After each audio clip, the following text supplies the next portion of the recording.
राज्य सरकारनं, कुठल्याच राज्य सरकारनं, कर्नाटक असेल, महाराष्ट्र असेल, कुठल्याच राज्य सरकारनं यासाठी स्थगिती द्यावी असं पत्र, विरोध दर्शवलेला नाही अशा पद्धतीचं पत्र आहे ते केंद्राकडून आले खासदार विशाल पाटील यांनी. काय नेमकं सरकारच्या याबद्दल केलं? परवा ज्यावेळा मुख्यमंत्री महोदय कोल्हापूरला आले होते पंचकल्याण पूजेच्या निमित्ताने, आणि त्यावेळा तिथं माजी खासदार राजू शेट्टी, आपले आमदार राजेंद्र पाटील यांनी आमची काढला होता. त्यावेळी मुख्यमंत्री महोदयांनी सांगितलं की बाबा आलमट्टीला कायमपणानं आमच्या राज्य शासनाने विरोध केलेला आहे. आता त्याला कृष्णा नवाब त्यांच्याची जी समिती आहे त्यांना परवानगी दिली असं काहीतरी आज मी वर्तमानपत्रामध्ये बातमी. तर आता उद्या मंत्रिमंडळाची बैठक आहे, पुन्हा एकदा मुख्यमंत्र्यांना भेटून त्याच्यामध्ये खरी वस्तुस्थिती काय आहे. आज जे वर्तमानपत्रामध्ये त्या जलशक्ती विभागाचे केंद्राचे मंत्री CR पाटील साहेब यांनी लेखी उत्तर जे आलेलं आहे त्यामध्ये अशा प्रकारचं तुम्ही म्हणताय जसं वाक्य आलेलं आहे. आता याबद्दलची माहिती घेऊन, कारण सातत्याने महापूर ज्या वेळा आलेला आहे त्यावेळा आलमट्टीनं पाणी सोडलं नाही धरणातून, हाच विषय चर्चेला आलेला आहे. आणि आलमट्टीची 5-6 फुटाने जी उंची वाढवणार आहे त्याच्यामुळे किती भाग पाण्याकडे जाणार हे अनेक वेळेला चित्राद्वारे माहिती आपण प्रसिद्धी संपूर्ण प्रसार माध्यमांनी केलेली आहे. आणि फार मोठं नुकसान कोल्हापूरचं आणि सांगली जिल्ह्यात होतंय. आणि दुसरं म्हणजे कर्नाटकचंही होतंय. जो नंदीचा जो भाग आहे कृष्णाचा नदीचा, त्याचाही फार मोठा फटका त्यालाही बसतोय. तर मला वाटते ही खरोखर अशी मंजुरी दिली गेली असेल तर मुख्यमंत्री महोदयांनी भाषणात त्यावेळी सांगितलं की पुन्हा एकदा आम्ही दिल्लीमध्ये जाऊन ही गांभीर्य आम्ही अमित शाह साहेबांना वगैरे प्रमुखांना भेटून आम्ही लक्षात आणून देऊ आणि पुन्हा ते होणार नाही याची काळजी आम्हाला घ्यावी लागेल आणि ती करू असं ते म्हणाले होते. उद्या मंत्रिमंडळाच्या बैठकीमध्ये निश्चित हा विषय मी मुख्यमंत्री महोदयाशी बोलेन आणि चर्चा केली. राज्याच्या वतीनं या सगळ्या संदर्भात लेखी आक्षेप घेणं गरजेचं आहे.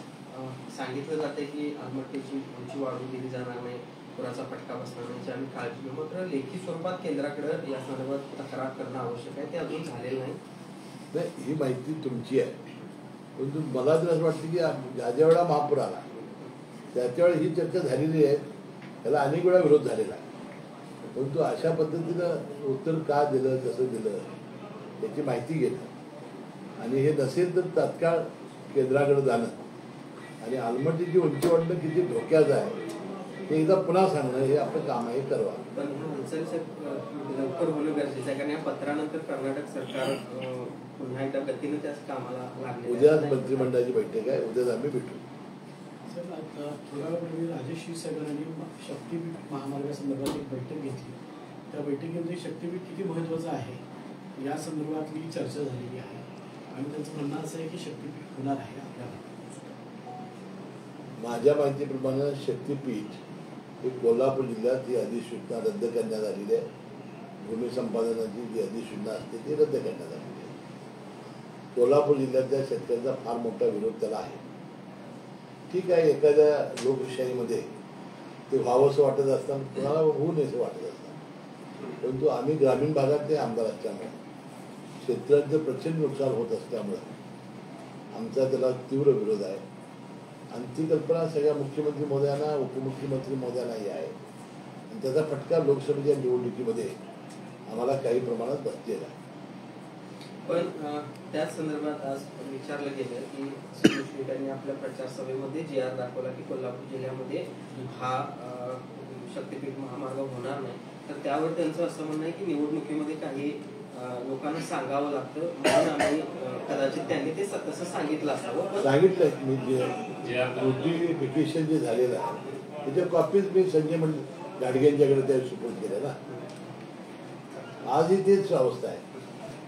पुन्हा एकदा याच्यावर चर्चा होऊ शकते करण्यावर, कारण महायुतीमधल्याच आता तुमच्या दोघांमध्ये थोडीशी मतभिन्नता दिसते. चर्चा होऊ शकते का? कारण आता हे बघा, ते शहरातले आम्ही ग्रामीण भागात, जमिनी ग्रामीण भागात शेतकऱ्यांचा रोष किती आहे हे आम्ही लोकसभेच्या निवडणुकीमध्ये पाहिलेला आहे. लोकसभेच्या निवडणुका झाल्यानंतर सुद्धा मला 21 गावामध्ये अडवलेले होते आणि त्याच्या 2-3 दिवसात मी दिल्ली मुंबईमध्ये जाऊन मुख्यमंत्री महोदयाला भेटून एकनाथ शिंदे साहेब त्या मुख्यमंत्री होते.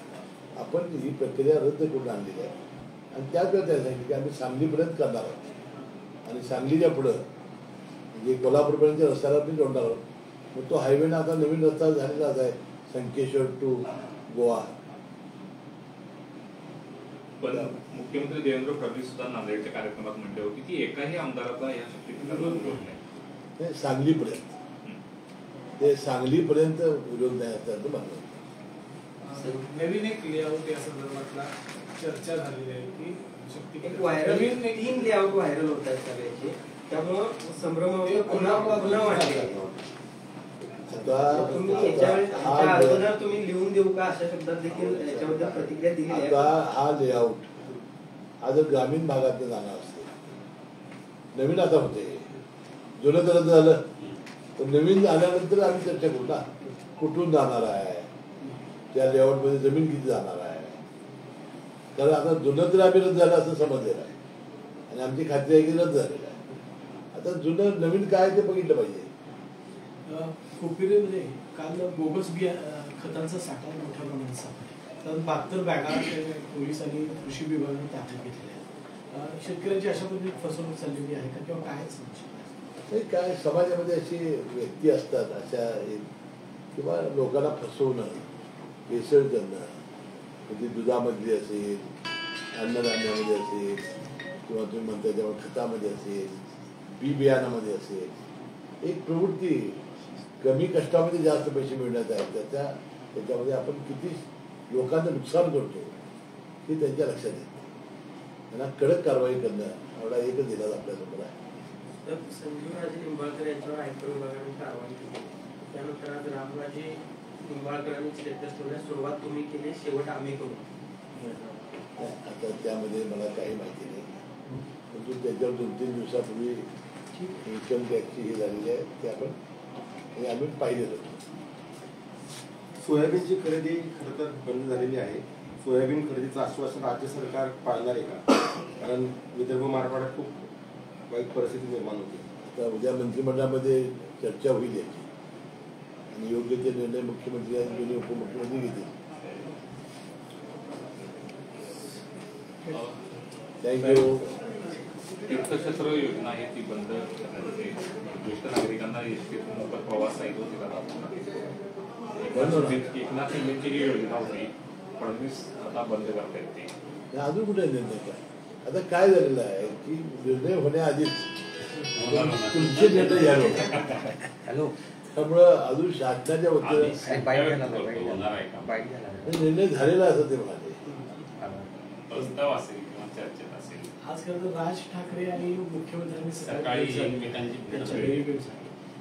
काय सांगू शकाल तर राज ठाकरेंनी गेल्या आठवड्यात एक वेगळी भूमिका एकूणच निवडणुकी प्रक्रिये संदर्भात घेतली होती.